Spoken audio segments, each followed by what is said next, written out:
नमस्कार दोस्तों, स्वागत है आपका माधव क्लासेस में।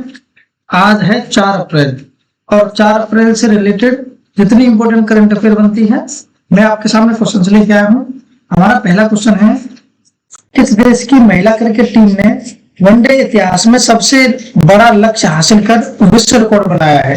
तो राइट आंसर हो जाएगा न्यूजीलैंड ने। देखिए, न्यूजीलैंड की महिला क्रिकेट टीम ने महिला वनडे क्रिकेट टीम के इतिहास में सबसे बड़ा टारगेट हासिल करके एक नया वर्ल्ड रिकॉर्ड बना दिया है। मैच में दक्षिण अफ्रीका ने पहले बल्लेबाजी करते हुए 50 ओवर में 6 विकेट के नुकसान पर 346 रन बनाए थे। इसके जवाब में न्यूजीलैंड की टीम ने 49.4 ओवर में ही 8 विकेट खोकर 350 रन बना दिए थे।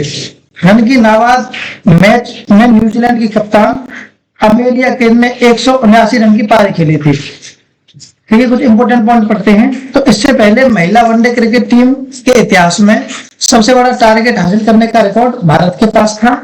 भारत ने 2025 में ऑस्ट्रेलिया के खिलाफ 339 रन का लक्ष्य हासिल करते हुए 341 रन बनाए थे। नेक्स्ट क्वेश्चन है, किस राज्य ने अपना पहला जाति सामाजिक आर्थिक सर्वेक्षण शुरू किया है? तो राइट आंसर हो जाएगा पंजाब ने।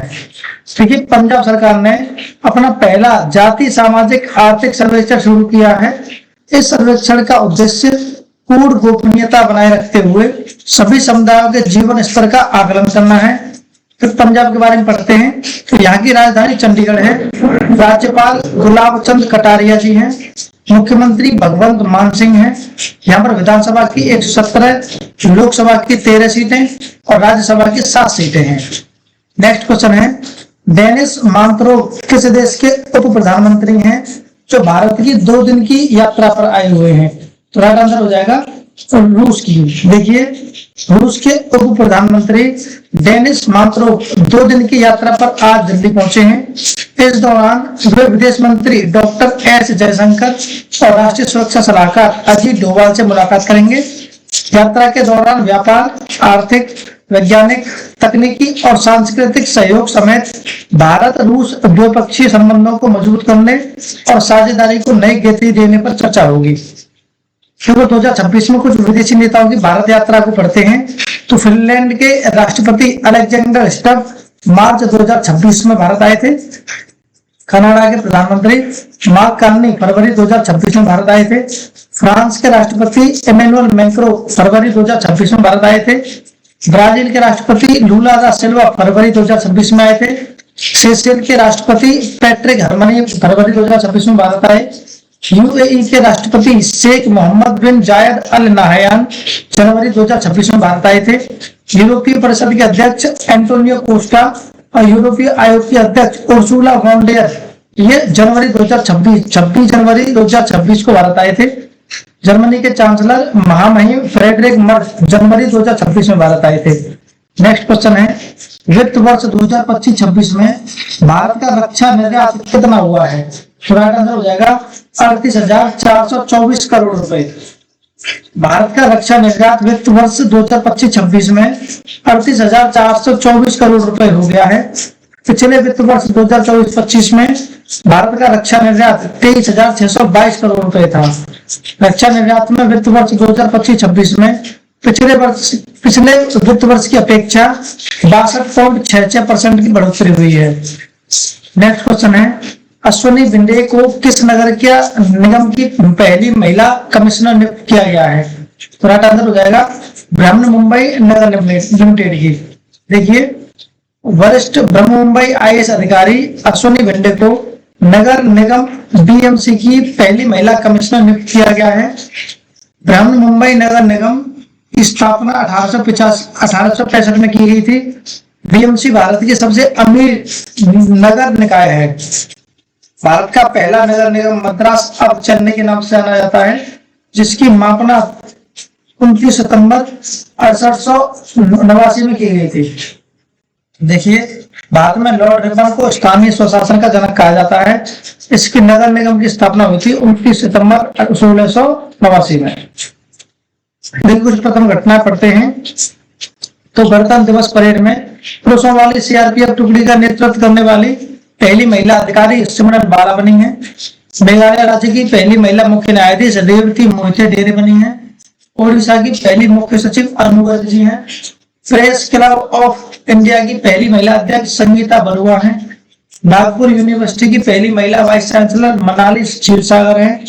संयुक्त राष्ट्र पर्यटन की पहली महिला प्रमुख शेखा नासिर अल जीवस हैं। नेपाल की पहली ट्रांसजेंडर महिला सांसद भूमिका श्रेष्ठ है, याद रखेंगे। नेक्स्ट क्वेश्चन है, मोलुक्का सागर में रिक्टर स्केल पर 7.4 तीव्रता का भूकंप आया था, यह किस देश में स्थित है? तो राइट आंसर हो जाएगा इंडोनेशिया में। देखिए, इंडोनेशिया के मोलुक्का सागर में रिक्टर स्केल 7.4 तीव्रता का भूकंप आया था। ये सुबह 6:30 बजे मतलब 6:48 पर 2 अप्रैल 2026 को आया, जिसकी गहराई 35 किलोमीटर तक रही।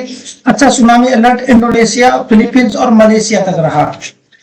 कुछ रिंग्स ऑफ फायर के बारे में पढ़ते हैं। तो प्रशांत महासागर के चारों ओर रिंग्स के आकार में स्थित लगभग 40,000 किलोमीटर लंबी एक संवेदनशील भूगर्भीय बेल्ट है।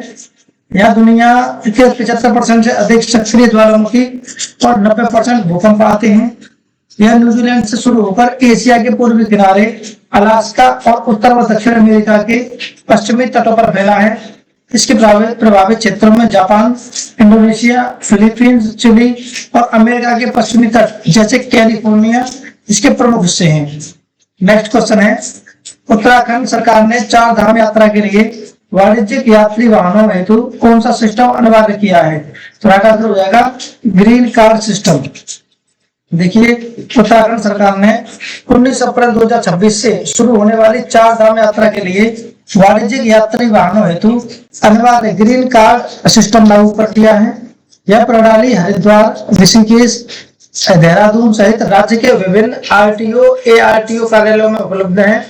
उद्देश्य है इसका वाहनों की तकनीकी फिटनेस, सुरक्षा मानकों की जांच करना और यात्रा को सुगम व सुरक्षित करना। उत्तराखंड के बारे में पढ़ते हैं। तो इसका गठन 9 नवंबर 2000 को हुआ था।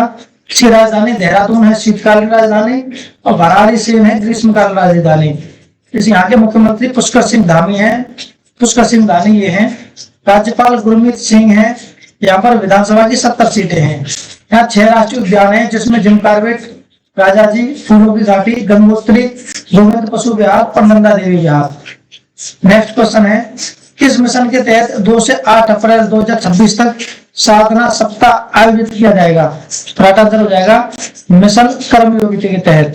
देखिए, मिशन कर्मयोगी के तहत 2 से 8 अप्रैल 2026 तक आयोजित साधना सप्ताह आयोजित किया जाएगा। देखो, साधना क्या होता है? तो इसकी फुल फॉर्म होती है strengthening adaptive development and human aptitude for national advancement. इसका उद्देश्य विकसित भारत 2047 के लक्ष्य के लिए सिविल सेवकों को भविष्य के लिए तैयार करना है। देखो, मिशन कर्मयोगी भारत सरकार की एक पहल है जो सिविल सेवकों के कौशल और कार्य क्षमता को बढ़ाने के लिए 2020 से शुरू की गई है। नेक्स्ट क्वेश्चन है, परमाणु ऊर्जा नियामक बोर्ड ने राजस्थान के किस परमाणु परियोजना के लिए खुदाई को मंजूरी दी है? राइट आंसर हो जाएगा माही बांसवाड़ा परमाणु ऊर्जा परियोजना। देखिए, एटॉमिक एनर्जी रेगुलेटरी बोर्ड ने राजस्थान के माही बांसवाड़ा एटॉमिक पावर प्रोजेक्ट की खुदाई शुरू करने की मंजूरी दे दी है। यहाँ 700 मेगावाट के 4 रिएक्टर्स लगाए जाएंगे। अभी यूनिट 1 और 2 के लिए खुदाई की मंजूरी मिली है। इस प्रोजेक्ट की टोटल कैपेसिटी 2800 मेगावाट है और इसे बनने में लगभग 42,000 करोड़ का कॉस्ट आएगा। इसके बनने के बाद यह भारत के सबसे बड़े न्यूक्लियर प्लांट में से एक बन जाएगा।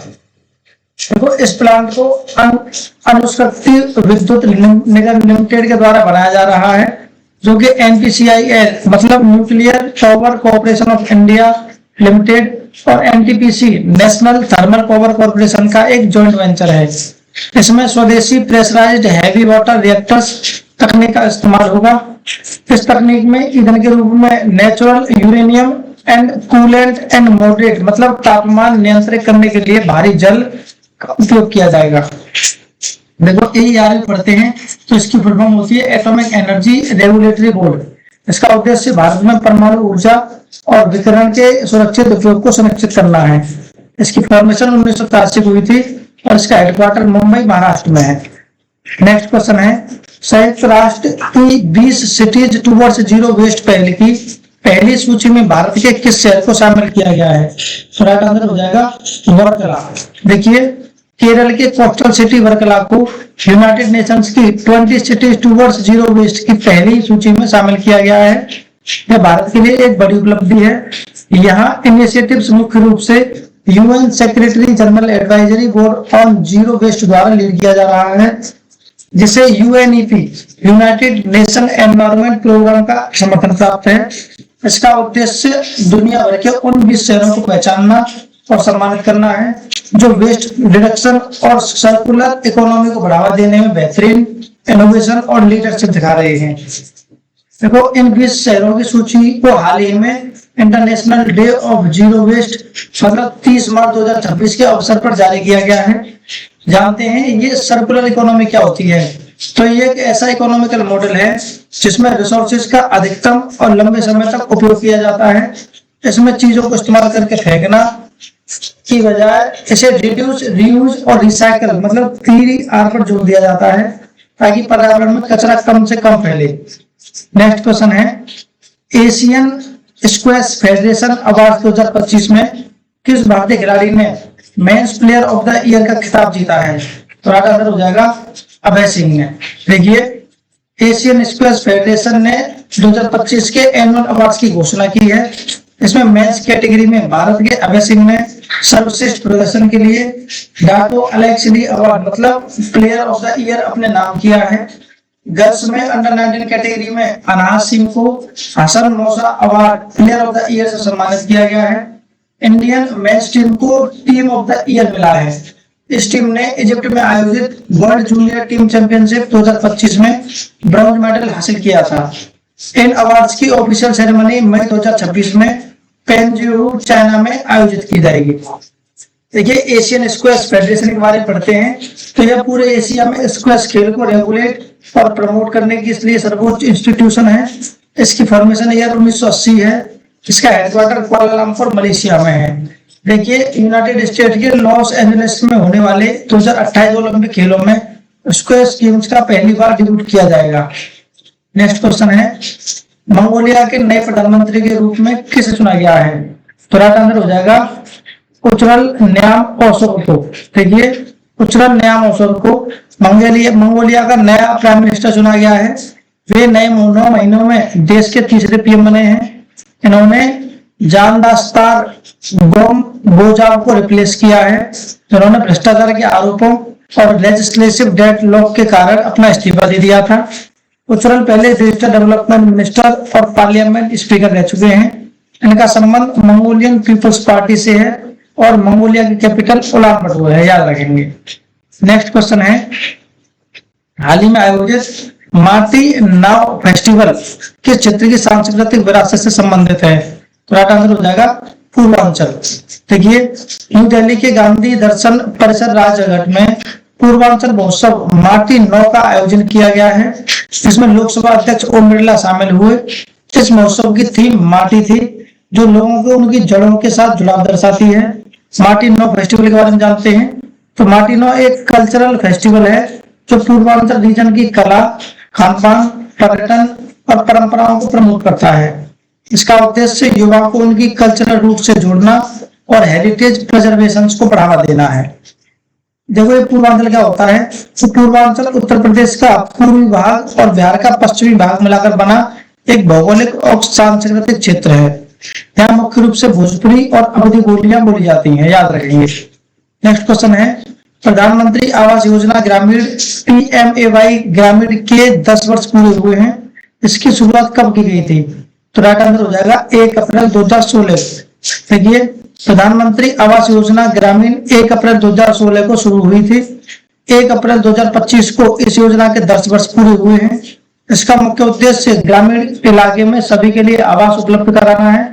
इसके तहत पक्का घर बनाने के लिए पात्र परिवारों को मैदानी क्षेत्रों में 1.20 लाख, पहाड़ी राज्यों में 1.30 लाख की फाइनेंशियल असिस्टेंस प्रदान की जाती है।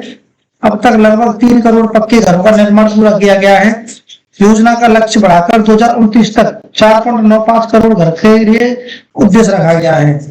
देखिए, प्रधानमंत्री आवास योजना ग्रामीण के बारे में पढ़ते हैं तो यह 2016 को स्टार्ट हुई थी। यह 1996 में शुरू हुई इंदिरा आवास योजना का ही पुनर्गठित रूप है।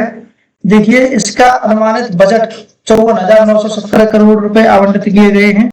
प्रधानमंत्री आवास योजना के बारे में पढ़ें तो ये इसको 25 जून 2015 को लॉन्च किया गया था।